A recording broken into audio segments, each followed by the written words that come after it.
Hi guys, welcome back to my channel. Saudi pro ലീഗിൽ നടന്ന അൽ Nasar versus അൽ തൗൻ മത്സരം 1-1 എന്ന ഗോൾ സ്കോറിൽ സമനിലയിൽ അവസാനിച്ചു. അൽ നാസറിനു വേണ്ടി ലാപ്പോർട്ടെ ആയിരുന്നു ഗോൾ സ്കോർ ചെയ്തിട്ടുണ്ടായിരുന്നത്. അൽ നാസറിൻ്റെ പെർഫോമൻസ് നോക്കുകയാണെങ്കിൽ വളരെ വളരെ വളരെ മോശം പെർഫോമൻസ് ആയിരുന്നു.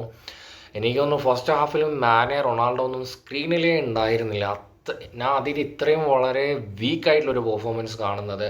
ഓപ്പോണറ്റ് ആണെങ്കിൽ അറ്റാക്കിങ്ങിൽ വളരെ വീക്കായിരുന്നു. അത് 5 സെൻറ്റർ ബാക്ക് വെച്ചിട്ടാണ് അവർ പ്ലേ ചെയ്തിട്ടുണ്ടായിരുന്നത്. എനിക്ക് തോന്നുന്നു അവരൊരു സമനിലയ്ക്ക് വേണ്ടിയിട്ട് മാത്രം പ്ലേ ചെയ്ത ഒരു ടാക്ടിക്സ് ആയാലും ആ ഒരു ഫോർമിനേഷൻ ആയാലും അങ്ങനെയാണ് എനിക്ക് തോന്നിയത്. അവരെന്താണോ ഉദ്ദേശിച്ചത് ആ ഒരു പ്ലാൻ സക്സസ് ആയി എന്ന് തന്നെ വേണം പറയാൻ. അൽ നാസറിനെ സംബന്ധിച്ചിടത്തോളം വെറുതെ ചവറ് പോലത്തെ ഇഷ്ടം പോലെ പ്ലെയറിനെ സൈൻ ചെയ്തിട്ട് ഒരു കാര്യമില്ല. എനിക്ക് തോന്നുന്നു റൊണാൾഡോ ഒക്കെ ഒരു ക്രിയേറ്റീവ് ആയിട്ടുള്ള ഒരു അറ്റാക്കിംഗ് മിഡ്ഫീൽഡർ, ഒരു സെൻട്രൽ മിഡ്ഫീൽഡർ. ഈ ഒരു മത്സരത്തിൽ മെൽക്കം അല്ല, പേര് മറന്നുപോയി. ഒരു ലാസിയോ കളിച്ചൊരു പ്ലെയർ ഉണ്ടാകും, പ്ലെയറിൻ്റെ പേര് മറന്നുപോയി. ആ ഒരു പ്ലെയർ ഈ ഒരു സ്ക്വാഡിൽ ഉണ്ടായിരുന്നില്ല.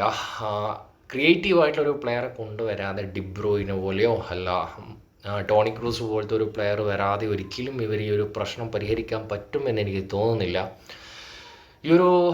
അതും ഇപ്പം 29 പോയിൻ്റ് മാത്രമാണ് അൽ നാസറിനുള്ളത്. ഒന്നാം സ്ഥാനത്ത് ഹിലാൽ 40 പോയിൻ്റ്, അതുപോലെ അൽ ഇത്തിഹാദും 40 പോയിൻ്റുമായിട്ട് രണ്ടാം സ്ഥാനത്ത് തുടർന്നുകൊണ്ടിരിക്കുകയാണ്. ഈ ഒരു സീസൺ അൽ നാസറിന് ടൈറ്റിൽ ചാമ്പ്യൻ ആവാൻ പറ്റുമോ എന്നുള്ള കാര്യം വളരെ സംശയവുമാണ്. അതുപോലെ ഹോപ്പും കൊടുക്കാതിരിക്കുന്നതായിരിക്കും ബെറ്റർ എന്ന് എനിക്ക് തോന്നുന്നു. അടുത്ത സീസൺ ഈ ഒരു പ്രശ്നങ്ങൾക്ക് ഓവർകം ചെയ്ത് ടൈറ്റിൽ ചാമ്പ്യന്മാരാകട്ടെ എന്ന് നമുക്ക് പ്രാർത്ഥിക്കാം. അപ്പോൾ ഗായ്സ്, നെക്സ്റ്റ് വീഡിയോയുമായി വീണ്ടും കാണാം.